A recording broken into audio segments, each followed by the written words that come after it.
Welcome back to New Rockstars. I'm Erik Voss, and this is a breakdown of The Boys spinoff Gen V, Episode 4, The Whole Truth, which obviously is a play on words, the title of Tek Knight's show where he tries to find out the entire truth, but also refers to him and the truth about holes. Seriously, every time the word hole is said in this episode, it is accompanied by a very deliberate, thoughtful pause. I am loving this show, so let's dive into the Easter eggs and the cool missable details and everything about television's Jason Ritter that we could find out. Actually, speaking of holes, we open on a shot from inside the hole that Emma burrowed into the security guard's brain in the woods at the end of episode 3. Dr. Cardoso, who we saw sticking a needle into Sam's spine in episode 2, is theorizing about what happened to the poor dead Greg. Maybe Sam penetrated the ear canal with his member? That's the sum total of your searing insight that Sam's skull f***ed Bob here. Okay, this is Greg. And this won't be the last time this episode that Dean Shetty brings up skull f***ing. There are also holes punched into the walls of Sam's room, and the eyes of all the furry woodland creatures are scratched out. Maybe Sam didn't like the fact that they were always watching him. They kind of remind me of Black Noir's imaginary critter friends in The Boys season 3, and if you know how that all went down, you would find them creepy too. Meanwhile, Marie, Jordan, Andre, and Cate find the tracker that Andre gave Emma next to a big hole in the ground. It looks like a meteor crashed here. Maybe Sam can jump like Maeve does? This actually turns out to be true. Later on, we see Sam jump away exactly like Maeve does. As the group argues, new rankings are released. Andrew overtakes Marie for number 1, with her getting bumped down to number 2. And if you look closely, you can see Mason Finster number 3. This is a student we haven't met yet, but number 4 is Tyler Oppenheim, the student Jordan was hooking up with in episode 3, and who we learned can walk through walls. The name Oppenheim, perhaps a nod to Dr. Manhattan, a character who could, among pretty much every power, walk through walls and often walked around naked. Meanwhile, Jordan is still stuck, currently ranked 5th. Jordan is wearing a necklace that is half pearls, half chains, perhaps a nod to their dual genders. They say, turns out the school is a fucking Mangala health clinic, but you guys are gonna get a green van and a talking dog and solve it? Yes, Joseph Mengele was a German doctor who performed horrific experiments on Auschwitz prisoners during World War II. Green van, talking dog, obvious nod to Scooby-Doo in that group's Mystery Machine. Both The Boys and Gen V love making tongue-in-cheek references to other shows, like episode 1, Justine said, So my guys at Innovative are sending me out for this limited series on Vought Plus. It's an elevated superhero thing, really a meditation on grief told through 70 years of sitcoms. And Zach Braff is directing. Yeah, a little dig at WandaVision, which was a limited series on Disney Plus and was pretty much exactly that, except no Zach Braff involved. Though maybe a nod to Matt Shackman, who started as like a TV actor turned director. Though through Gen V, is The Boys and Amazon really in the rightful place to make fun of what Disney Plus is doing with expanding its IP? I mean, The Boys is supposed to be making fun of like the superhero cinema genre, and with Gen V, in having a spin-off show, they're basically becoming it. But so far, they seem to be having a good sense of humor about it all. Sam and Emma hide out in the Stardust Drive-In, which before it was shut down was showing, you could see that 4-letter word and Red Thunder. That is a movie starring Soldier Boy that was a parody of films like Red Dawn and Rambo 3. Sam tells Emma that she looks a little bigger, and she responds by saying that she might have swallowed some Greg when she went through his head. This reminds us of how her powers work, and also sets up the reveal at the end that she can not only shrink and then go back down to her usual size, but by gobbling down lots of food, she can grow big. Emma is understandably shaken by what she just did. I killed that guy. What if he had kids? This echoes Huey pumping Starlight for information on Translucent after he blew him up on The Boys, and being horrified to hear that he had a kid. And that kid is actually Maverick, Marie's invisible RA, who we saw in season 2 of The Boys at his dad's funeral. Translucent said to me, almost as if he knew something was gonna happen, he said, "Hey, Homelander, tell my son Maverick that I love him." Emma jumps off the table and gives the classic 3-point superhero landing pose. No Black Widow hair flip though. Notice Emma's clothes have a plasticky look to them whenever she is shrunk down. Costume designer Laura Montgomery wanted to make her small outfits look like doll clothes, so she played around with formed leather and would create plastic versions of her clothes so that they would hold their shape when submerged in water. So we meet Tek Knight, who actually was previously mentioned on The Boys as a soup who rescued a woman but broke her spine in the process. He has a true crime documentary show on Vought Plus called The Whole Truth. The intro has moody music, computer-generated fingerprints, low lighting, coroner's reports, and other bits of evidence in the style of those shows, like making a murderer, you know. But yes, when the title of The Whole Truth is revealed, the O slightly grows in shape and in girth, you know, to make it easier to, you know. Tek stands at the entrance of a tunnel looking like the opening shot of the brain hole that we saw earlier. But fans of the comics might know where this is headed, because comics Tek Knight, aka Richard Vernon, didn't really have superpowers. He was just a billionaire who created a high-tech suit that allowed him to fight crime, so kind of like a cross between Batman and Iron Man. He was a member of Payback, but developed a brain tumor that made him want to bone everything. Ultimately, he hallucinates saving the world by boning an asteroid about to crash into the Earth, but in actuality, none of that happened, and he died when a wheelbarrow fell on him. But the Gen V version of Tek Knight is a graduate of God U and seems to have powers like Sherlock Holmes, specifically the Benedict Cumberbatch version from the BBC series, with the extreme close-ups of skin, veins popping out, pupils dilating. Like he can pick up on cues like how much adrenaline someone is pumping out or how much their eyes dilate to determine if they're lying, and he wears a trench coat on his show, kind of like the classic TV detectives like Columbo. There's another shot of statues on the quad. Homelander's is once again covered in graffiti after the genders had just cleaned it off last time. But that empty statue is actually translucent, which you get a clear shot of on the fake God U website, which is so cool, by the way. You can take a virtual campus tour, check out soup merch, all kinds of other stuff. Amazon isn't paying us to say this. I just think it's cool that they created it. Tek Knight is doing an episode of his show on Golden Boy's death, and he's known for framing people for crimes, so he's trying to pin the tragedy on an interesting patsy. As he does his intro, he can't help but giggle like a 10-year-old. This whole case is a rabbit hole into the unknown, and I won't stop plunging its depths until I get them.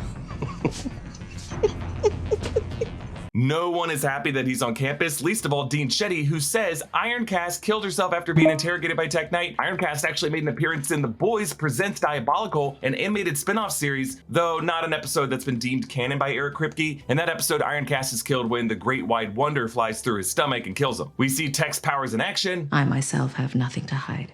That small bead of sweat on your brow, adrenaline seeping from your pores, and you're ovulating, by the way. You all know that when the new Rockstars overlords released me from the Blue Dungeon, I sleep like a baby on my Helix mattress. But what you might not know is that this year, Helix launched their newest and most high-end collection yet, the Helix Elite mattress. The Helix Elite collection includes 6 different mattress models to combine high-end luxury with personalized comfort tailored to your preferences. Finding the perfect mattress can be difficult, but Helix Sleep makes it so easy. You just take the quiz, and Helix finds the perfect mattress for you. I wanted a medium firm mattress with lumbar support that sleeps cool, and I got matched with the Dusk Luxe Helix mattress. Helix delivers mattresses right to your door with free shipping in the US. The mattress comes rolled up in a box and is super easy to set up yourself. Helix has a 100-night sleep trial, so you get more than 3 months to make sure that you love your mattress. Helix mattresses have a 10-year warranty. Helix even offers financing options and flexible payment plans, so a great night's sleep is never far away. And now is the perfect time to buy. Helix has some secret flash sales popping up throughout October, so you can go elite without losing sleep over paying too much. I love my Helix mattress, and I think you would too. So if you're looking for a new bed, check out Helix Sleep. You can click the link below or go to helixsleep.com/rockstars to get 20% off your Helix mattress plus 2 free pillows. He says he's gonna find someone to blame for Golden Boy's death and destroy their life. You're gonna blame an innocent student for Luke's hysteria.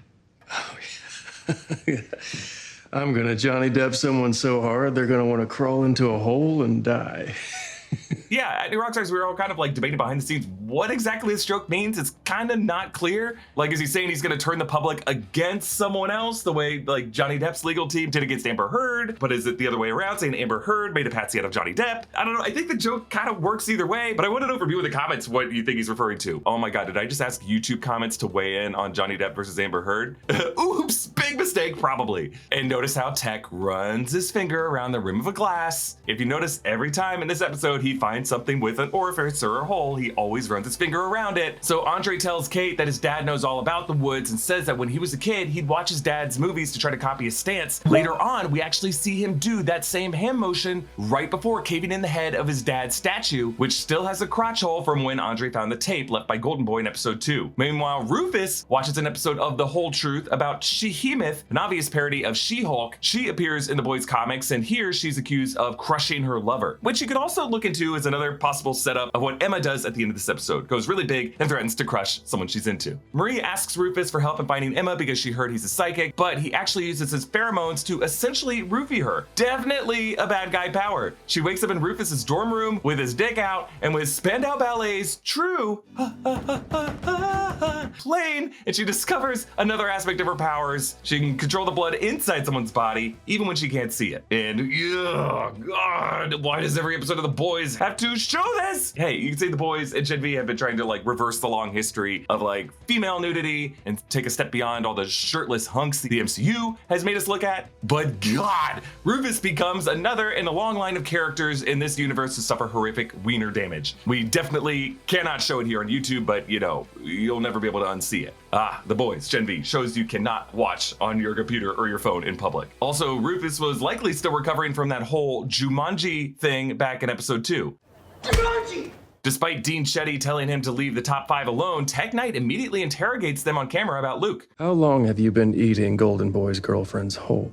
Yeah, seriously, this episode, take a shot every time this guy says the word hole. There's a poster at the drive-in for Red Thunder 2, which has the same design as Red Thunder, just with a 2 slapped on it. There are 3 films apparently in the franchise. Emma is now back to her usual size and wearing a Stardust drive-in t-shirt that she no doubt found in the back, along with that probably expired box of movie theater candy she's eating. Sam wears the dead security guard Greg's jumpsuit, which I guess he had the presence of mind to grab on his way out of the woods after his killing spree. Also, it can't be easy for Emma, who's still feeling guilt over killing Greg. Tek Knight is the special guest at Marie's superhero branding class, and he fingers the hole on the tape dispenser. Why was that tape dispenser on the desk, if not to just get him to finger it? He interrogates Marie and gets her to admit that it was actually Jordan who fought Golden Boy, not her. Tek tells Dean Shetty that he's going to pin Luke's death on her instead of one of the students, and as he leaves, he picks up that bagel, and we know what he's gonna do with that bagel hole later. Back at the drive-in, those are posters of Soldier Boy, Crimson Countess, and Polarity covering the windows. Sam's psychosis manifests as a children's show hosted by Jason Ritter and a puppet of the Deep. Can't run forever, you know.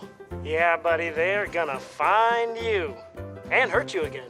Just leave me alone, television's Jason Ritter! This is obviously a parody of Sesame Street, with a sign that says NYC Avenue V for Compound V, or VOT. Also a play on the musical Avenue Q, a Broadway show that spoofs Sesame Street with live actors interacting with puppets. There's also the letter K, as in kill! Ritter wears a Mr. Rogers-esque sweater, the cardigan buttoning down the center, and the Deep puppet has gills that talk, which even though it's felt, we saw a real-life version of the Deep's gills in season 2 of The Boys, and they talked when he was rolling on drugs, hallucinating a conversation with his gills, and those gills were voiced by Patton Oswalt. Jason Ritter and the Puppet Deep convince Sam that he has to kill Dr. Cardoso before he can hurt Emma. Jordan and Marie hook up, while Maggie Rogers' Want plays. Emma busts in to tell them that Sam has gone after Cardoso. Dr. Cardoso. He used to work with Brink. I know where he lives. Yeah, the evidence seems to be piling up that the Brink definitely had a lot to do with what was going on in the woods. And Dean Shetty has Tek Knight meet her in the literal woods to tell him that she knows about his whole truth. Just like in the comics, he has a brain tumor, and it's causing him to want to bang everything with a hole. And we see the campus security footage of him with a donut, a vacuum cleaner, a gas tank of a Jeep, a hole in a log, a traffic cone. And bringing this episode full circle, a skull in Dean Shetty's office. And we can see her photo there on the bookshelf. Yeah, what is it with skull? She uses the video to blackmail him into saying that there was nothing suspicious about Golden Boy's death, and he spots a hole in a tree that looks a lot like the hole in the meteor in the comics. With this case behind me, I move on to the next mystery, to seek out the whole truth. Give me a few minutes alone, please. You know his camera crew totally knows this secret. Sam breaks into Cardoso's house and screams that none of them are real. They're all just puppets. In the trailer, we saw a shot of a puppet getting its head ripped off, spinal cord still attached, so maybe this is how Sam sees most people, and it isn't just isolated to the Deep puppet. I think we might just get a big puppet episode. I'm very excited. The others show up to stop Sam, and Marie pulls out her knife, which, yes, I have to correct something. It's not a switchblade. It's just a different kind of knife. But Emma stuffs her face with spaghetti to get big and subdue Sam, and then we get this interesting Sopranos finale style ending. We're gonna make this right. I promise. Whatever this is, it doesn't look like Jordan or Marie's room. The effect is similar to when Rufus made Marie black out earlier, and it seems like they wouldn't have shown us that he could do that unless he had something to do with this. So maybe he followed them here, or he's working for Cardoso, but I'm super curious to find out what's up. They made fun of WandaVision episode 1, and it does kind of remind me of that weird, creepy jump cut edit that they did in WandaVision episode 3. And we all thought like our Disney Plus stream was glitching. But either way, we end this episode on Missy Elliott's Work It. Woo! And Tek Knight figures out how to work it in a bathroom hand dryer. Please subscribe to all 3 channels in the New Rockstars network, New Rockstars, The Deep Dive in the Break Room, and support us by grabbing some merch at nerdriot.shop. You can follow me at EA Voss, follow New Rockstars. Huge thanks to Gina Ippolito for writing this script, and I'll see you next time, everybody. Bye.